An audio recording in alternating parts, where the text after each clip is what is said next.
Okay. Sorry, good evening, ladies and gentlemen, members of the City Council. Pasensya na kayo. Alam ko, overtime na kayo sa session. Tinawag muna namin kayo para mag-recess so that you can resume sessions later on. No? Thank you very much despite that Ate Hani and I declared no work today, but due to some reason, emergency reason or situation, we have to address the city. Now, I'll try to make this quick with you. One, I want you to share your understanding, knowledge, legal expertise also of some who are lawyers. This is now the situation, guys. Okay. Ate, sige, kayo muna. No? You want me to say the situation o kayo yung situation? Kayo, kamusta kayo? Kamusta sa atin? Sa mga, I would assume that meron na kayong update sa inyong kani-kaniyang respective districts and communities because you represent the people in your respective district. O kamusta ba? Kamusta? Sa district? Yes, kamusta? Mayor? Yes, please. Doktora Yorme Alfonso. Yes. Yes, thank you, Mayor. Mayor, so far, sa Tondo naman, not really much affected kasi konti lang. Although merong ashfall, pero sobrang konti. Minimal. Okay. District 2.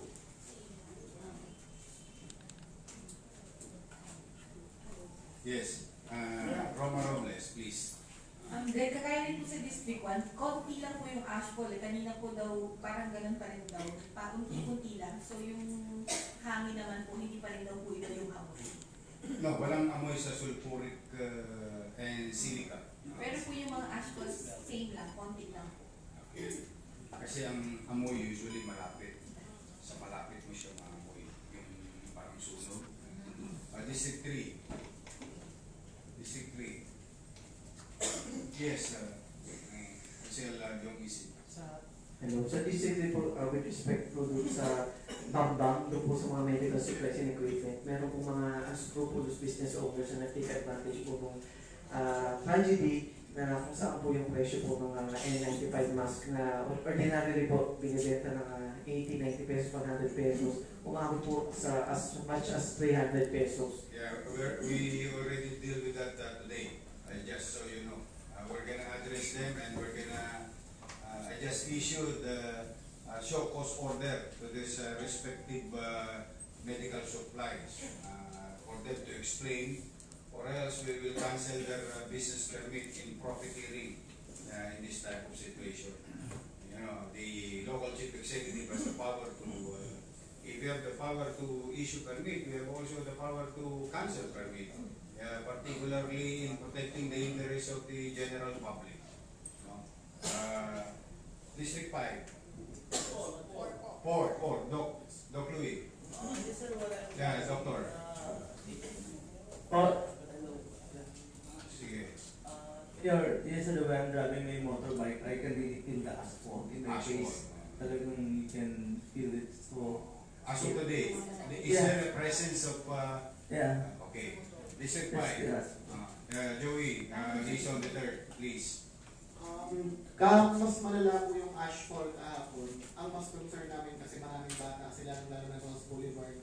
Maganda yung implementation po ng curfew. Kasi kahapon, although sumunod yung mga tao pumasok sa loob, marami talagang bata. Kaya ganda yung mas doble lang sana sa enforcement ng curfew sa mga barangay po. Is there a presence of so-called sand? Meron po kahapon, ngayon po mas minimal na. District 6, yes, Joel Par. So far po, Mayor, sa District 6, kagabi lang din po medyo merong mga ashfall. Pero ngayon po, wala na pong... walang ashfall. Kagabi po. Pero may ash presence ng community. Yes, yes, Mayor. Okay. Yes, Councilor Majority Floor Leader Joel Chua. Unexpected yung ashfall na tumama dito sa atin. So we do not know what is the risk in terms of health sa atin pong mga residente. Kasi nababasa po namin medyo delikado to. Exactly. That's why I call this emergency meeting with you guys. Now you are the local executive body and the local legislative body are now meeting tonight. That's why I thank you for your time. For the simple reason that I'm going to share you my observation. You know, there is a presence of ashfall from last night in our streets, in the surface, in our houses, in the plants, and everything. These are still existing as we speak in our communities. No? One, I hope God, or Jesus for that matter, ilayo yung hangin papuntang dagat, but hindi natin control yan. That's what we call nature. These are uncertainty yan pag yan ang binasihan natin. Let's be factual with our situation. Is there ash in our city? Yes, there is. Now, so if there is ash, these are existing in our surface, no? In the roads, streets, walls, cars, plants, bubong, and everything. They're everywhere. Now, meron tayong mga doktor dito. Doktora Irma Alfonso, Dr. Louis Chua. Sino pa doktor natin? Doc Fox, nandiyan dyan yung ating MHD. I think he will report in a few minutes now. Dr. Our Vice Mayor is a doctor also. Now, well, expert says, no, that this type of sand or ash, one, there is sulfur on it. Two, there is silica. Silica is a material to make glass. No? Now, the question is, wala na tayong ashfall. Ngayon, wala na. So far, may awa ang Diyos, sana nga tumigil na. But, the ash deposit still exists in our city. Ang question ko, Dr. Louis, is there an effect to any person, especially with those chronic disease? Obstructive pulmonary diseases, yeah, definitely, Mayor. Sila ang unang tatamaan? Yes, the pregnant women, the children, and the senior as well. Okay. Especially to sa mga less immune resistance, they can be easily affected. But the general public will be affected Of course. in the long term? Yes. Okay, Dr. Ilma Alfonso, as a doctor, what do you think of this? I know you are not pulmonary doctors, but one way or another, you have an idea on the effects of this type of sand in our air. Fine particles. You have to remember, ngayon, nandiyan dyan yung sand. Until we clear it, no, it will go, ang payo ko sabihan yung mga tao, wag wawalisin. It's useless. Wag wawalisin. Kasi sasama lang yan sa hangin. Babalik-balik lang yan. It's going to spread. Dapat yan tinutubig. But anyway, going back to my question, Dr. Irma Alfonso, what do you think of this kind of ash present in our streets? Yes, Mayor. Yes, Mayor. Kasi po, mostly ang composition ng ashfall are minerals. Minerals? What type Mostly of minerals? silica. Silica. 45 to 75% yan silica ang ashfall. Which And it is- will really affect our respiratory system, especially the children, the pregnant women, the old people. Kaya talagang delikado po siya. There is a toxic substance in it. Although yung ibang component niya like aluminum, iron, manganese, meron din sila. Pero makonti lang siya. So, it is not fair for our citizens to inhale this, okay. Sino pa doktor sa inyo, sa konseyo? Wala na, si ate na. Sige, let's listen to Dr. Fox. I think Dr. Fox can update us. You went to DOH. Si Dr. Fox is the Manila Health Department Director. Good evening po, Mayor. Mm. Actually, the reason why I went to DOH because they were giving us additional 4,000 masks. Okay. So it so happened, I went also to Asek Berhere of DOH. I asked her kung ano po ba yung pronouncement ng Department of Health regarding po dito sa ashfall na to. Kasi po sabi namin, gusto namin sana sa City of Manila na magdeklara ng state of calamity. Yes. Yes. Ang sabi po niya, ano po ba, although ang DOH itself, wala po silang pronouncement regarding this matter. Gaano po ba kumbaga ka-hazardous yung ashfall, yung content nito? Sabi niya. Ang sabi po niya, wala po silang, ang sabi niya, we need to go to DNR, for DNR to study kung ano po, and then they will give us the pronouncement. So, sila rin po sa DOH, until now, they are still waiting. Yun po yung latest na sinabi sa akin. Okay. Kasi ganito yun, guys. We are in a recording quandary. Hindi natin alam kung ang epekto nito. That's why I really wanted experts here na okay. Ganito, no? Will we allow our citizen to continue to inhale without protective mask or measures that the city can avail with these resources to protect the interests of the general public? Or we'll just continue to or we address this confrontationally. I mean, like literal addressing it to minimize the effect of this in the long term sa health situation ng ating mga ano. Preventive Mayor. Ikaw, ate, anong tingin mo? Prevention. Let's hear the Vice Mayor as the head of the City Council. Alam battery? Mayor, I just spoke with I three of our directors, Dr. Martin, Dr. Raksakdalan, and Dr. Padilla. Sila po tatlo, they would suggest talaga massive purchase po of face mask for preventive measures po. Okay, kasi this is that's why you're being asked because you're going back to the session. Now, under existing rules in purchasing, limited ang capacity natin for emergency purchase. Not until we declare state of calamity. Now, there are many types of declaring state of calamities. One, imminent, alam mo nang nandiyan, nag-exist na. Two,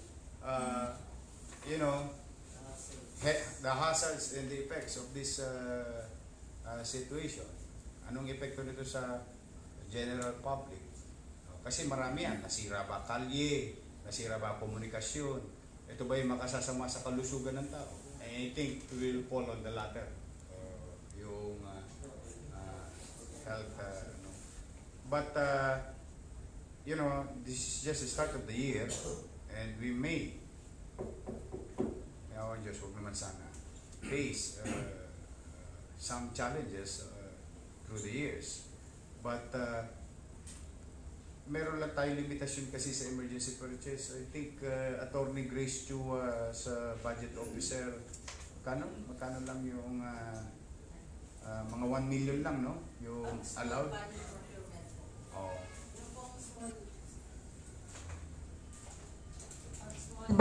Small value procurement po kasi wala nang state of calamity. 1 million below. Wala naman pong ano doon. That is only if we put it in, I don't know how much the N95 na mask, no? Because I think the suggestion of DOH is to use N95 to go against for protecting oneself with regard to the ash. Actually, player, wala naman po specific. Sabi nila, pati yung surgical mask, we still can use that. Yun po yung binigay nila sa atin ngayon. Okay. So, walang restriction. Yes? N95, kasi yung ordinary, they cannot protect. Is N95 a generic term for describing a mask? Yun ang name niya, yeah. And Or should be is it a brand? yeah, it Is should it be a brand or it's a generic? It's a generic thing. Oh, yeah, it that's should good. be N95. That's a good situation. If it is a generic description of a product, then I think we have an elbow room and we'll follow what is, we'll get the best mask that we can. Because I really wanted to give masks to our people, as many as possible. And the only way to do it, with regard to acquisition, is for us to declare state of calamity. Do we all agree? You are all elected officials of the city. You represent the people. No? Yes, Councilor Lu, you're raising your hand. Councilor Lu Biloso. Yes po, Mayor. Mayor, sa tingin ko po, tama lang kasi magiging chain reaction po ito eh. Pag hindi tayo naggawa ng kilos, hospital naman natin ang dudugo. Lo, we have the same mindset. Kasi today hindi pa mararamdaman masyado yung chronic yung epekto dahil kagabi lang nangyari, di ba? As we progress in the presence of this ash in our surface, which we are trying to clean, don't get us wrong, just so you know, the DPS, city engineering, and fire volunteers, Bureau of Fires are doing their best to eradicate this ash in our surface. But I have the same mindset, Lou. Yes, I don't want a month from now, a week from now, 2 months from now, our hospital is flooded with chronic, respiratory problems with our constituency. Because I really need, tsaka ano ngayon, di ba? Anong alert level na ngayon na Councilor? No, 5 is not yet confirmed. So we based what is last night. Anong alert level? Majority floor leader. Alert level 4 na po. Opo. Okay, ano yung for purposes of other members of the City Council, what is the effect of declaration of pillboxes under alert level 4? Nakalagay po dito, intense unrest, hazardous eruption is possible within days. Within days, so pwede yan sunod-sunod pa? Or Ibig sabihin, hindi pa? pa po tapos. Nakalagay po dito, criteria for declaration of state of calamity. When there is an extremely high incidence or other health-related events clearly beyond normal expectancy. Okay. That's a good provision of the, we can use that type of provision in the rules, in the criteria. Yun, based po doon sa sinasabi po ni Dr. Louie, tsaka ni Doktora. So, magkakaroon tayo ng, sabi dito, alert level 4, ibig sabihin in the next few days, pwede pang mas lumaya yung sitwasyon because of eruption. So, definitely that will fall under F kung sa akin pong, although siyempre di naman po ako expert, pero kung i-interpret ko po itong nakalagay dito, tsaka ano yan parang nakikita mo na ngayon lang po nagkakaroon ng parang panic buying sa that's why we are having a meeting para mapapanatag natin ang taong bayan na may gobyerno sa Maynila. That the government is working. That's why we're here. Tama yan. That's a good observation. I'm going to make announcement kasi in a few minutes after the meeting. I'm going to make some announcement. Kasi importante na ang tao talaga mapapanatag natin dahil hindi kailangan magpanik. Well, one, malayo tayo. We're not trying to belittle the situation there in Batangas. But remember, what I am after is the fine particles in our air. And air is universal. Okay? Always remember that, bear that in mind. We are only about what, 30 kilometers away? 36 kilometers. You know, the ash is present up to Clark. No? Clark. So that's way far, sa Taal. We are in the middle. So for whatever it is, we have to accept the fact that we have to address this, we have to confront this. What do you think, Doc? There will be, ikaw as a doctor also, as a head of the MHD, do you think we will have a future problem if we're not going to address this through preventive, with regard to respiratory? That's a big possibility po. There's a big possibility. Okay. Kayo, what do you think, guys? Anong tingin ninyo? I need consensus. What do you think? Yes, Roma. Sabi nga po nila, prevention is better than cure. Okay. Kailangan agapan na po natin. Lalo na yung mga immunocompromised po mga tao sa community. Okay, let's make this quick so that you can go back to session. Raising of hands na lang if we all agree. No? You don't agree, okay lang. Let's take the... kasi kailangan in sync lang tayo. What I want as your mayor, so that we can address and extend assistance to our citizen, to address as many as possible. While we're addressing what Councilor Jong Isip mentioned a while ago, with regard to abuse on the part of businessmen, we have to put the government in the middle. We have to show them that there is government and we will not allow abuse. No? But first things first, yung kalusugan ng taong bayan. And the only way to address this situation as far as science is concerned is to wear a mask. And there are some types of masks that will help or make it safer. Tama ba, Doc Louis? Safer and effective. Safer and effective. And to purchase such volume for our people of Manila, for the people of Manila, it needs a lot of funding. We have funds, but we cannot just touch it under existing rules. No? So what I'm asking before you now, do you all agree? In your mind, puso sa puso tayo. You are representing your people in your respective district. We are representatives. No?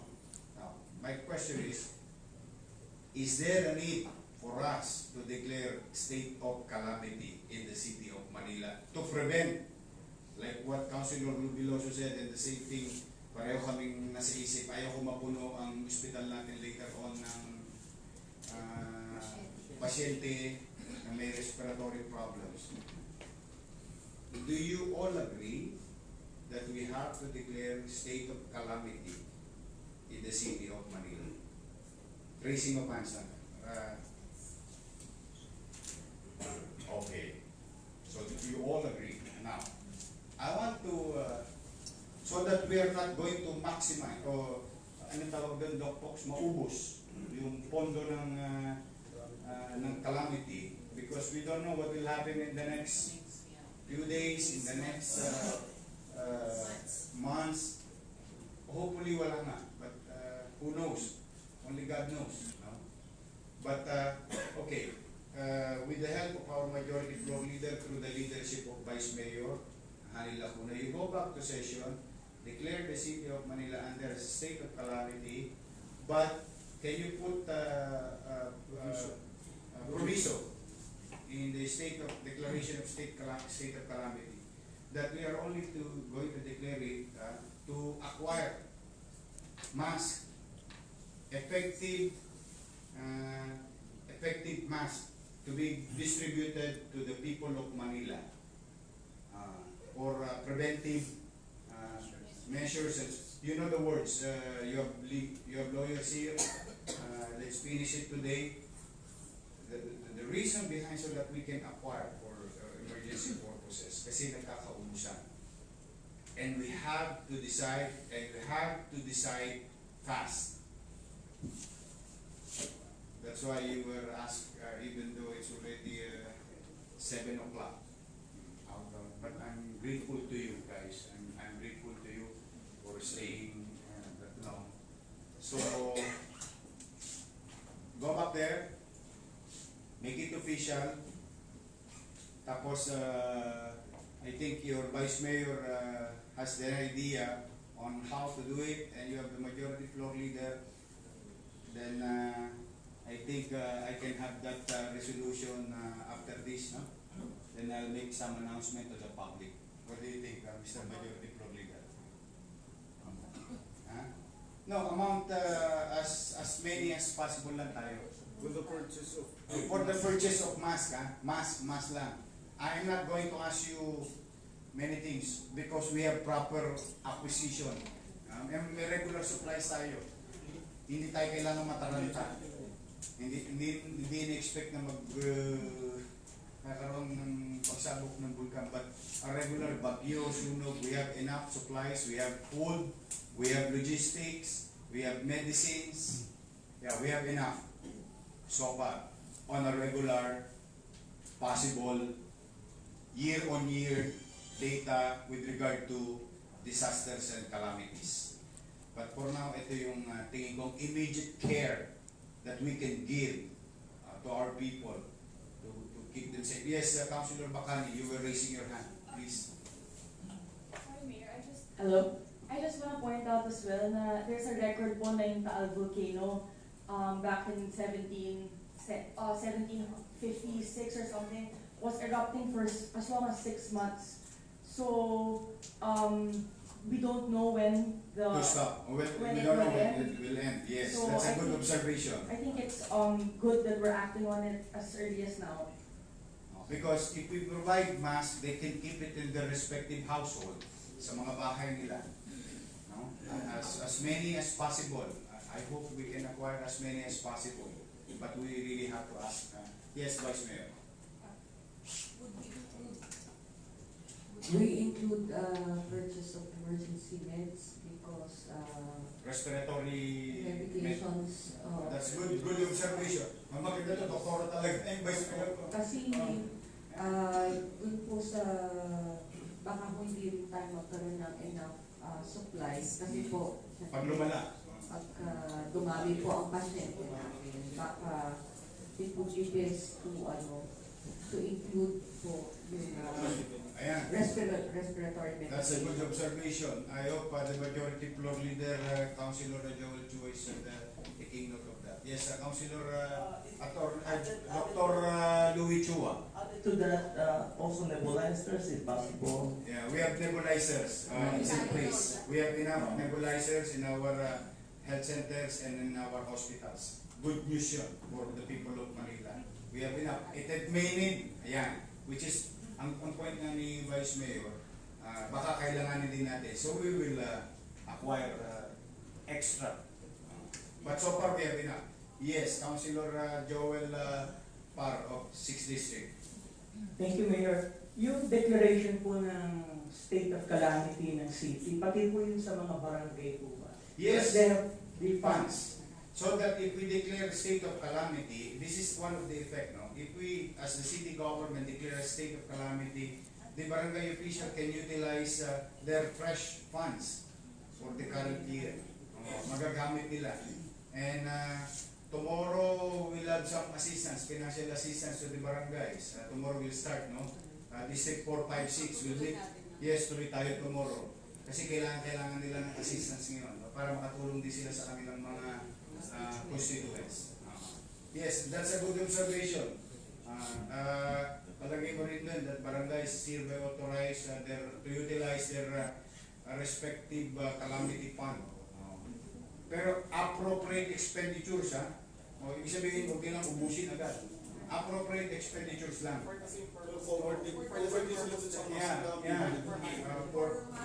For ano rin, medical purchase lang, non-food, lagay nyo non-food. Baka kasi ibili ng bigas, ibili ng ano, hindi yan ang kailangan ngayon. Ang kailangan ngayon, gamot at mask. O nebulizer, they can buy nebulizer also for their respective communities. So tama yun ha, good observation. Non-food lang. Hanggat maaari, ilagay nyo ng kulatilya. Yes, President of Liga ng Barangay, Leila Cuna, please. Sir, actually, marami na po mga barangay chairman na nagpo-purchase ng mga mask, pero hindi yun yung kailangan at hindi yung N95 kasi Well, hindi nga po kaya ng budget yung sa barangay. So, that's why we have to decide as a city government to purchase. But ang maganda kasi dito, they can also purchase. Such generic, efficient, effective mask to protect respiratory problems later on. Yes. Any more? Meron ba kayo? Meron observation? About mayroon drinking water. Okay. Non-food water, we need that. Yeah, we are going to coordinate now with Manila Water in a few minutes. I'm going to call I'm going to talk to Chief of Staff, the City Administrator, and all other heads of department na yung availability ng clean water. But, ang payo ko sa inyo, sabihin nyo yung mga chairman, mga barangay official, hanggat maaari, huwag walisin.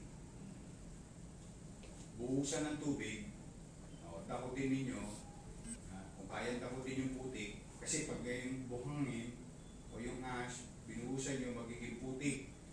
Saka lang siya walisin, ilagay sa sako, iselyo, pipikapin natin.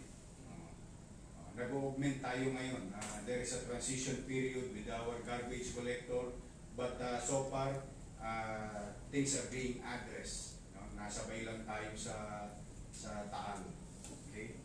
And thank you for giving assistance. Did you pass it already? Yes. Thank you for giving assistance, financial assistance to the at least 5 major municipalities affected by the malaking bagay sa kanila, lalo na yung municipalidad. Kailangan. Thank you sa ginawa nyo kanina. We'll give that as soon as possible. But so you know, the very least that you can be proud of, our MDRRMO, portion of it, or resources of the City of Manila, were extended since last night sa Batangas area. Nandun yung ibang team natin, mga proud Manilans. You're representing people of Manila, just wanted to be proud of it, that our people, in our own little way, are extending assistance to the province of Batangas and Cavite and Laguna. They're still there right now. But we have enough here.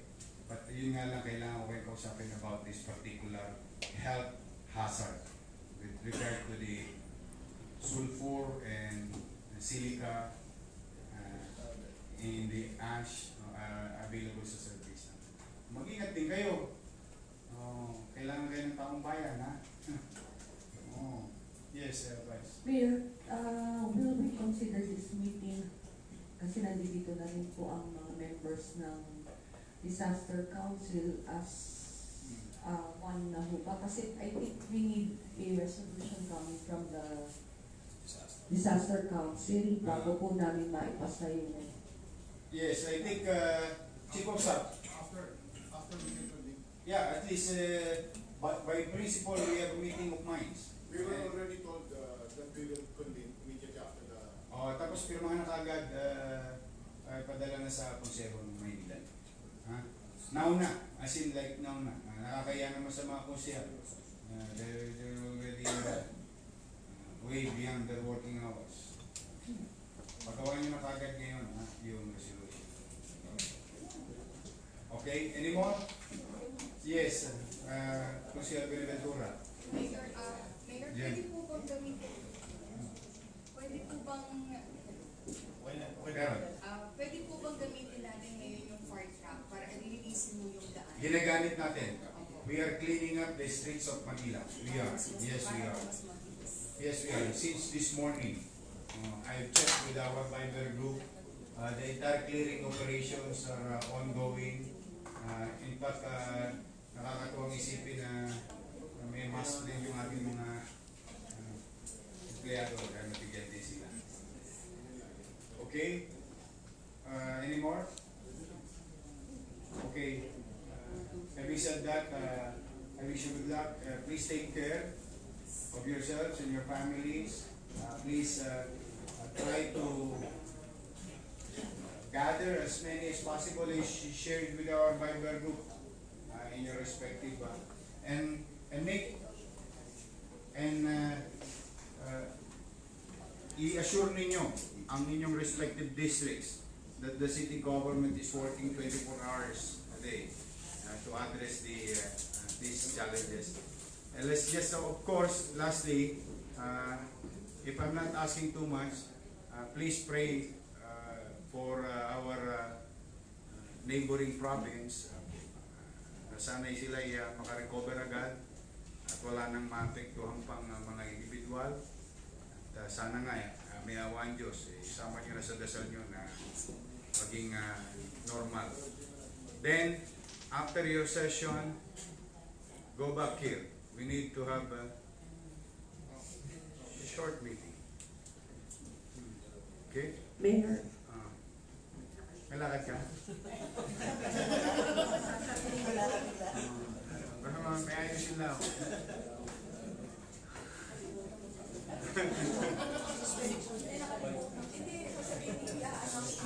Okay. Sorry, may I ask all councilors to please make yourselves available every day Oo. po muna for further announcements, baka kailangan po nating mag-special session ulit. So, we will update you daily para po, and please always make yourselves available. Hindi, walang nag-ceremony bukas. Wala na yun. We miss that. We go on Monday.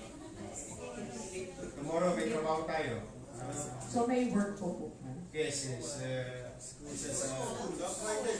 Let me address that later. Basta you go back there and session. After the session, walang maalis. You go back here.